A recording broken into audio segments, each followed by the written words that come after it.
Hello ఏం చేస్తున్నావే? రేపు ఏప్రిల్ ఫస్ట్ కదా అని మర్చిపోయినా, బాగా గుర్తు చేసినావు. రేపైతే అసలు ఎవరి దగ్గర ఏప్రిల్ ఫుల్ కావద్దు తెలుసా? మా ఆయన కూడా చెప్పాలి, ఆయన మర్చిపోయి మళ్ళీ ఏప్రిల్ ఫుల్ అవుతాడు. గుర్తు చేయాలి ఆయనకు.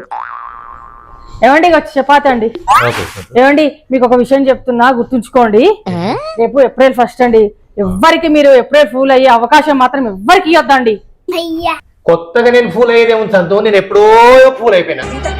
ఎప్పుడో అయిపోయినరా? మరి మిమ్మల్ని ఎవరు ఫూల్ చేసిండ్రు? మీ అమ్మ వాళ్ళు నేను నాకు ఇచ్చి పెళ్లి చేసి ఎప్పుడో ఫూల్ చేసేసి అప్పంచలు ఇప్పటిదాకా ఫూల్ అయితేనే ఉన్నా. దాని కొత్తగా ఏప్రిల్లోనే ఫుల్ కావాలనా? ఏప్రిల్ ఫూల్ అట అట్లుంటది మనతో. నేను నీకు చెప్పిన చూడు ఈ విషయము, నా బుద్ధి తక్కువ. వేసుకో